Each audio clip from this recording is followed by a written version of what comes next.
প্রিয় শিক্ষার্থীবৃন্দ, অনলাইন ক্লাসে তোমাদের স্বাগতম। আমি মোহাম্মদ আব্দুর রাজ্জাক, সহকারী শিক্ষক গণিত, শিমুলিয়া ডিগ্রি কলেজ, ঝিকরগাছা, যশোর। গতদিন আমার ক্লাসে তোমরা যারা উপস্থিত ছিলে এবং সংযুক্ত ছিলে তোমাদেরকে অভিনন্দন জানাচ্ছি। গত ক্লাসে যেখানে থেকে শিখে শেষ করেছিলে আশা করি সেখানে তোমাদের কোনো সমস্যা হয় নাই। আর আজকে আমি যে অংশটা আলোচনা করব সেটা হচ্ছে থ্রাইস বি। বিভিন্ন রাইটারের বইতে থ্রাইস বিতে অঙ্কগুলো দেখতে পাবে। সেখানে দুইটি বিন্দুর সংযুক্ত সরল রেখার অন্তর্বিভক্তিকরণ সূত্র।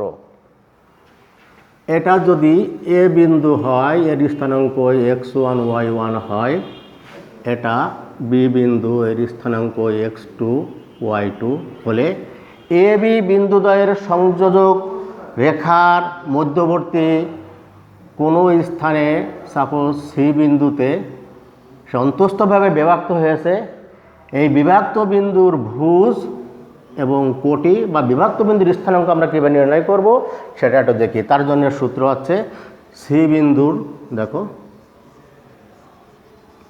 সি বিন্দুর ভুজ ইকুয়াল টু সি বিন্দুটা এ বি বিন্দুদ্বয়ের সংযোগ সরলরেখাকে কী অনুপাতে বিভক্ত করেছে সেটা এখানে উল্লেখ থাকতে হবে সি বিন্দুর ভুজ কোটি নির্ণয় করার জন্যে। সে অনুপাতটা মনে করো m1:m2। তাহলে সি বিন্দুর ভুজ ইকুয়াল টু সূত্রটা হবে m1x2 plus m2x1 divided by m1 plus m2, এবং সি বিন্দুর কোটি equal to m1y2 plus m2y1 divided by m1 plus m2। এটা হচ্ছে দুটো বিন্দুর সংযোগকারী সরলরেখাকে অন্তস্থভাবে বিভক্তকরণের ক্ষেত্রে সূত্র। এখন যদি সি বিন্দুর ভুজ কোটি আমরা এখানে পেয়েছি, যদি সি বিন্দুর ভুজ কোটি দেওয়া থাকে এবং বলা থেকে সি বিন্দুটি এ এবং বিন্দুদ্বয়ের সংযোগকারী সরলরেখাকে কী অনুপাতে বিভক্ত করেছে, তাহলে দেখো আমরা এ বিন্দুর ভুজকোটি পাচ্ছি, বি বিন্দুর ভুজকোটি দেওয়া আছে, সি বিন্দুর ভুজকোটি দেওয়া থাকবে। তখন সি বিন্দুটা কী অনুপাতে বিভক্ত করবে সেখানে m1:m2 মান বের করলে আমরা বিভক্তকারী বিন্দু অনুপাতটা কী অনুপাতে বিভক্ত করেছে সেটা আমরা বের করতে পারবো। একইভাবে এখানে আরও একটা জিনিস আছে, বহিস্থভাবে বিভক্ত করে যখন কোনো রেখাকে বাইরে কোথাও বর্ধিত করা হয় সেই বিন্দু, সেখানকার চিত্রটা মনে করো এইখানে আছে এ বিন্দু x1 y1, এইখানে আছে বি বিন্দু x2 y2। এইটাকে যদি সি পর্যন্ত বর্ধিত করা হয়, সেই সি বিন্দুর স্থানাঙ্ক বের করতে বর্ধিত করার অনুপাত এর থেকে বি পর্যন্ত দূরত্বটা যদি m1 হয় এবং বহিস্থভাবে বিভক্ত করেছে সি বিন্দুটা, তাহলে এ বি এবং এ সি এর অনুপাত m2,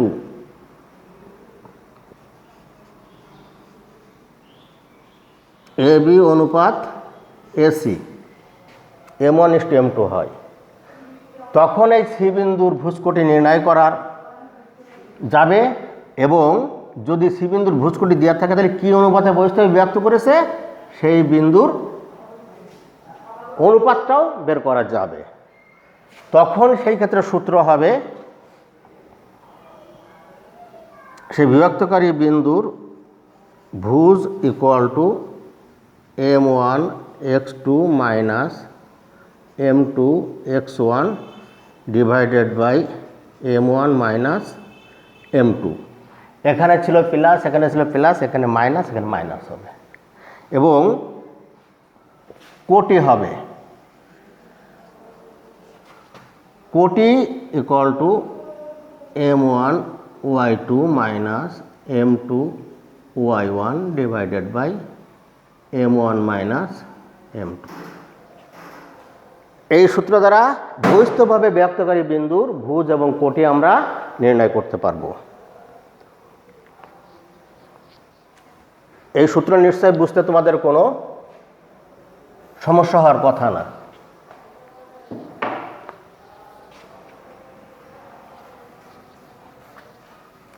দেখা যাক আমরা কোনো একটা অঙ্কের ভিতরে যে একটু চেষ্টা করে দেখি।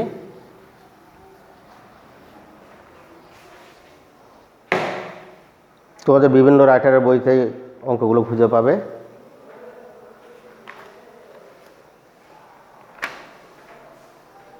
ওয়ান টু ও 4, 7 বিন্দুদের সংযোজক সরল রেখাকে যে বিন্দুটি 3:5 অনুপাতে অন্তর্বিভক্ত করে তার স্থানাঙ্ক নির্ণয় করো।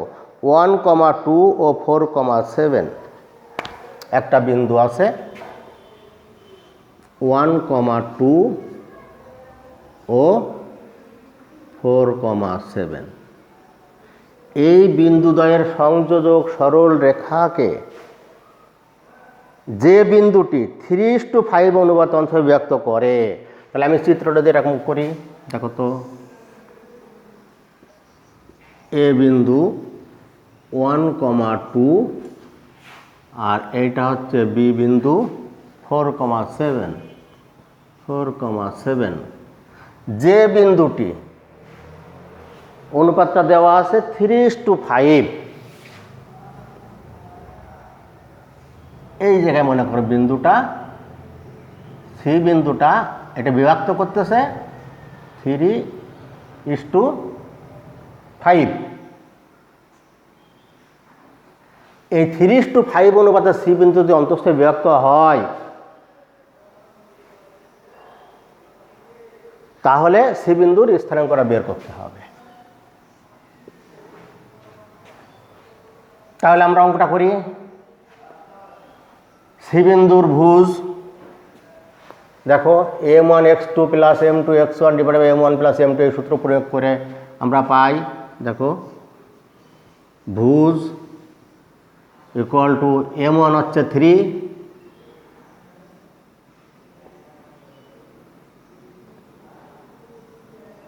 m1 x2 এটা x1 y1 এটা x2 y2, তাহলে m1 x2 3 × 4 plus m2 x1 divided by m1 plus m2, মানটা বের করো। 3 × 4 = 12, 5, 8, 17/8। সি বিন্দুর কোটি বিভক্তকারী বিন্দুর কোটি, তাহলে m1 y2 plus m2 y1 divided by m1 plus m2, 21, 10, 8, 31/8। তাহলে সি বিন্দুর স্থানাঙ্ক কথা পেয়ে গেলাম। সি বিন্দুর স্থানাঙ্ক আছে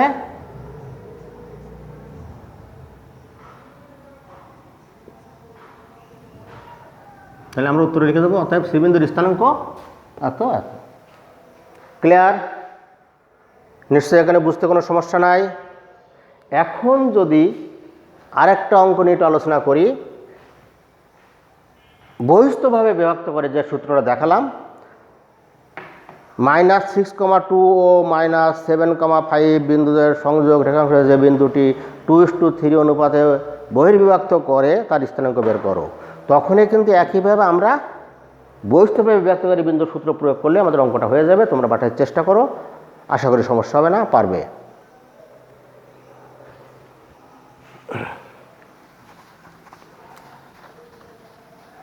আসো আমরা পরবর্তী আইটেমের অঙ্কে যাই।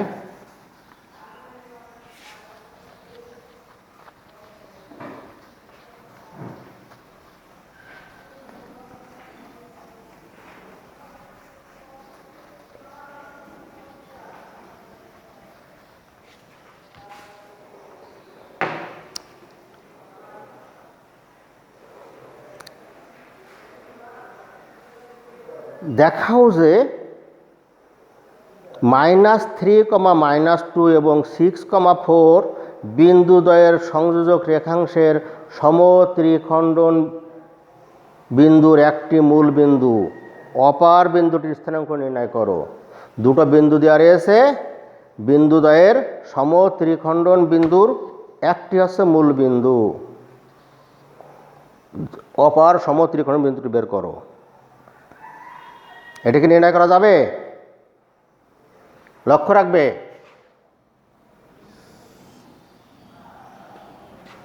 দুইটি বিন্দুর এ বিন্দুর স্থানাঙ্ক x1 y1, বি বিন্দুর স্থানাঙ্ক x2 y2। এরকম দুটো বিন্দু থাকলে তার সমত্রিখণ্ডন বিন্দু দুটো। এইভাবে হবে। তা এই বিন্দুর স্থানাঙ্ক বের করতে হবে এবং এই বিন্দুর স্থানাঙ্ক বের করতে হবে। এই বিন্দুটা যদি সি বিন্দু হয়, এই বিন্দুটা যদি সি বিন্দু হয়, এই বিন্দুটা ডি বিন্দু ধরি, তাহলে সি বিন্দুর স্থানাঙ্ক আমরা বের করতে পারবো। কিভাবে? এখানে একটা লজিক কাজ করাতে হবে। সি বিন্দুটায় এ বি রেখাংশকে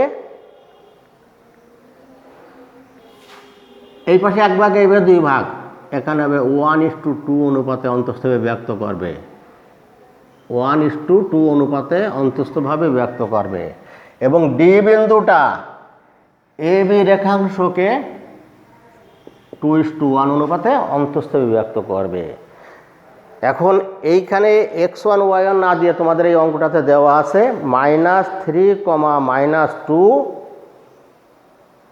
এবং 6, 4 বিন্দুর সংযোগ সরলরেখার সমত্রিখণ্ডন বিন্দুর একটি মূল বিন্দু। তাহলে -3, -2 এইখানে আমরা এর পরিবর্তে লিখব -3, -2।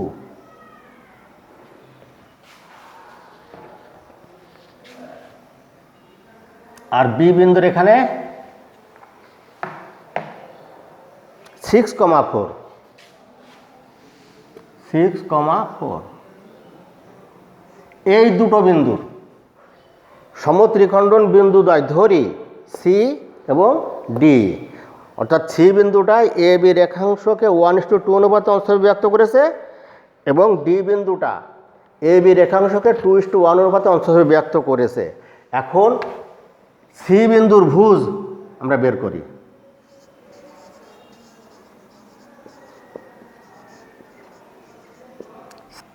তাহলে সি বিন্দুর ভুজ equal to m1 x2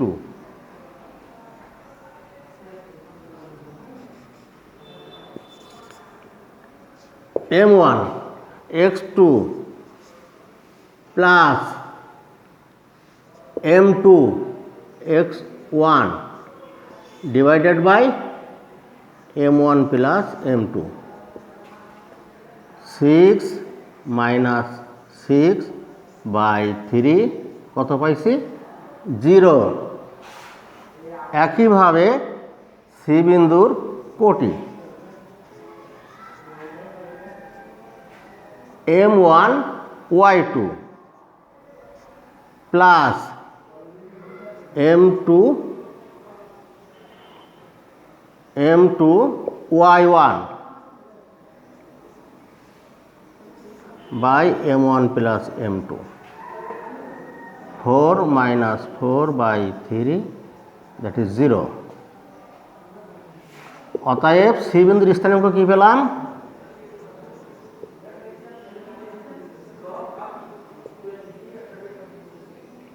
0, 0। That is C বিন্দুর স্থানাঙ্ক 0, 0। সি বিন্দুটি মূল বিন্দু।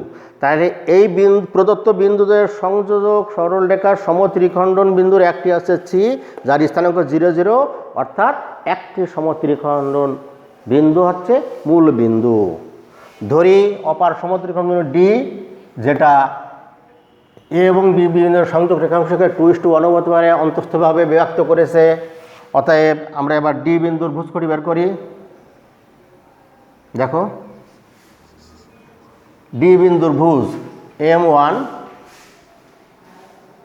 Y2 plus M2 Y1, M1 X2 আগে করে নিই, M1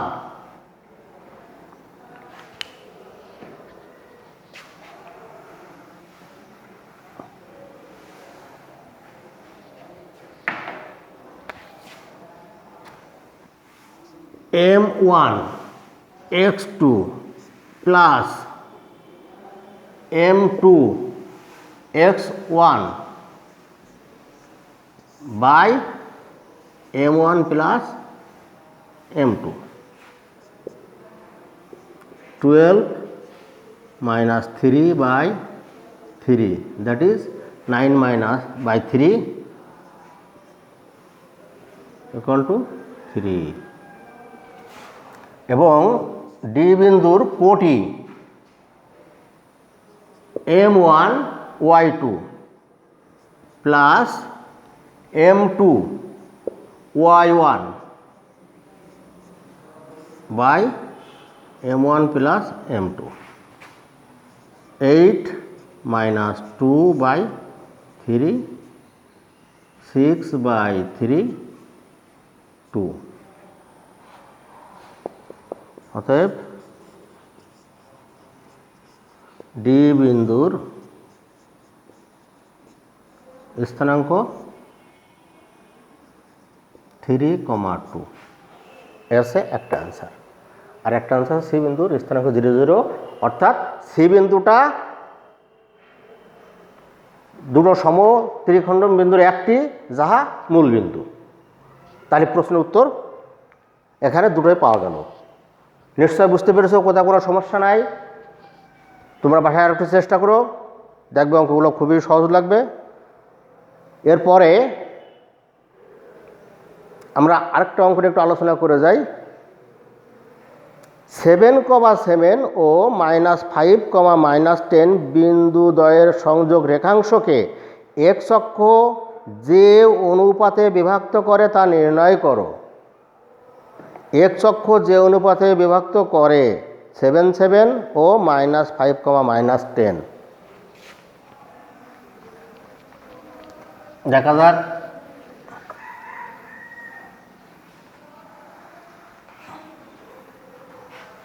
আমরা একটু চিত্র, তোমরা সবসময় জ্যামিতির অঙ্কগুলো করার জন্যে প্রশ্নের উপর ভিত্তি করে চিত্ররূপটা হাজির করার চেষ্টা করবে। যদি হাজির করে বিন্দুগুলো বসে কাজ করো, দেখবা যে ওই চিত্রই তোমার অঙ্কের বারণার সমাধান ও ভিতর তুমি খুঁজে পাবে, সহজ হয়ে যাবে।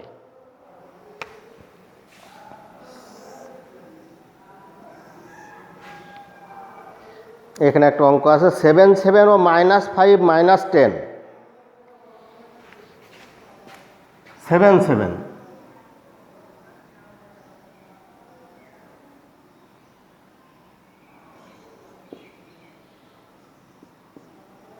আর x হচ্ছে -5 আর y হচ্ছে -10।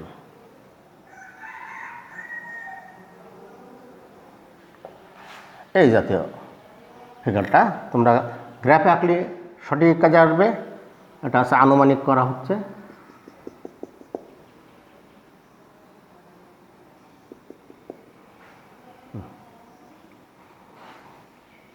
এটা হচ্ছে -5, -10। এটা যদি আমি এ বিন্দু ধরি, এটা যদি বি বিন্দু ধরি, তাহলে এ এবং বি বিন্দুদের সংযোগ সরল রেখাংশকে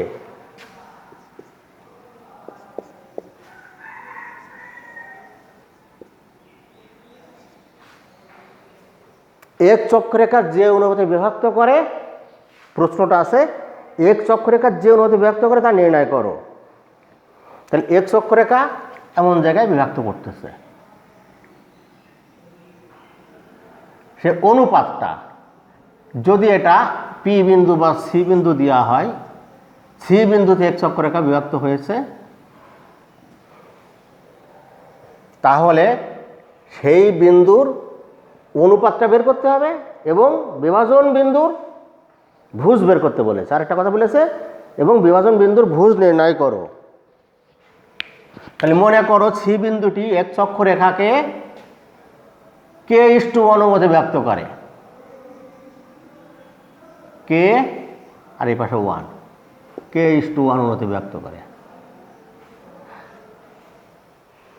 এবং যেহেতু এক্স অক্ষরেখা বিন্দুদের সংযোগ রেখাকে বিভক্ত করতেছে, তাহলে এক্স অক্ষের উপর অবস্থিত আমরা জানি যে কোনো বিন্দুর কোটি শূন্য, দ্যাট ইজ সি বিন্দুটা এই ধরনের হবে, এর কোটি হবে শূন্য, বুঝতে নাই। তাহলে আমরা লিখতে পারি কি, এক্স অক্ষরেখাটি সি বিন্দুতে এত এত বিন্দুর সংযোগ সরলরেখাংশকে k:1 অনুপাতে অন্তত বিভক্ত করে ধরি, যেখানে সি বিন্দুর কোটি শূন্য। অতএব সি বিন্দুর কোটি, সি বিন্দুর কোটি শূন্য ইকুয়াল টু, আমরা সেই অন্তঃস্থবে বিভক্ত করা বিন্দু সূত্র ব্যবহার করি, m1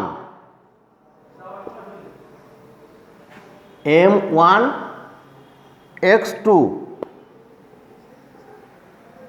কোটি, কোটি কিন্তু y2 নিতে হবে, আমরা কিন্তু কোটি নিয়ে কাজ করতেছি, -10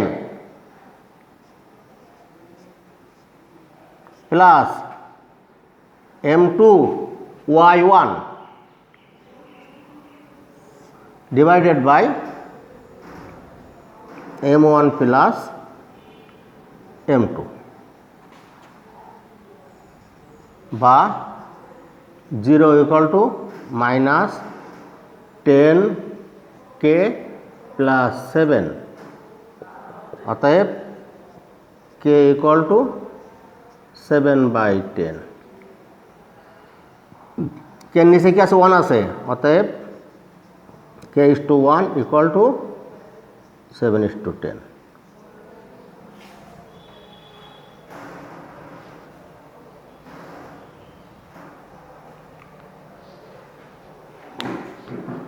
ক্লিয়ার? এখানে কোনো প্রশ্ন আছে? আচ্ছা, এবার আসো, কি বলেছে, বিভক্তকারী বিন্দুর ভুজ কত। তাহলে আমরা কিন্তু অনুপাত পেয়ে গেছি 7:10।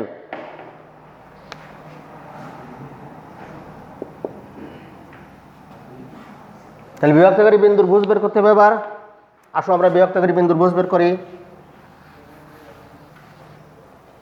সি বিন্দুর ভুজ, সি বিন্দুর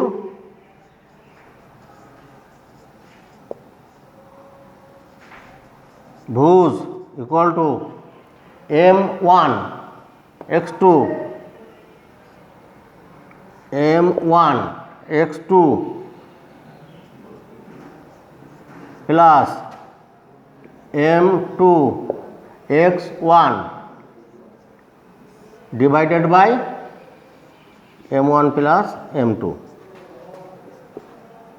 -35 প্লাস 70/17 ইকুয়াল টু 35/17। এই আছে সি বিন্দুর কোটি, উত্তর বেরিয়ে গেল। সি বিন্দুর ভুজ 35 সরি বাই 70। তাহলে এখন তোমাদের বুঝতে কোনো সমস্যা নাই। এই জাতীয় যতগুলো অঙ্ক তোমাদের বইতে আছে বাসায় অবশ্যই প্র্যাকটিস করবে, দেখবে তোমরা পারবে। আর সূত্র যেগুলো শেখানো হলে সূত্রগুলো প্রয়োগ করে অন্যান্য অঙ্কগুলো বাসায় প্র্যাকটিস করবে, কোনো সমস্যা হবে না। প্রত্যেকটা অঙ্কই পারবে, এখানকার অঙ্ক বেশ সহজ আছে। সর্বশেষ এর পরবর্তীতে আরও দুই একটা যে অঙ্ক আছে তোমরা বাসায় একটু প্র্যাকটিস করো, আমি আগামী লেকচারে সেটা তোমাদেরকে আবার আমি শেখানোর চেষ্টা করব। আর আজকে আবারও বলি, এই মহামারী করোনার এই মারাত্মক ঝুঁকিপূর্ণ পরিবেশে তোমরা অবশ্যই স্বাস্থ্যবিধি মেনে চলবে। 2 হাতের তালু সাবান দিয়ে বারবার ধুবে, চোখ মুখ ধুবে, মুখে মাস্ক ব্যবহার করবে এবং সামাজিক দূরত্ব বজায় রেখে চলাফেরা করবে। ঘরের বাইরে না গেলেই ভালো হয়। বাসায় নিয়মিত পড়াশোনা করবে। তোমাদের বাড়ির সবাইকে সামাজিক দূরত্ব মেনে চলার জন্যে তোমরা তাদের মেসেজ পৌঁছায় দেবে। Thank you very much. আল্লাহ হাফেজ।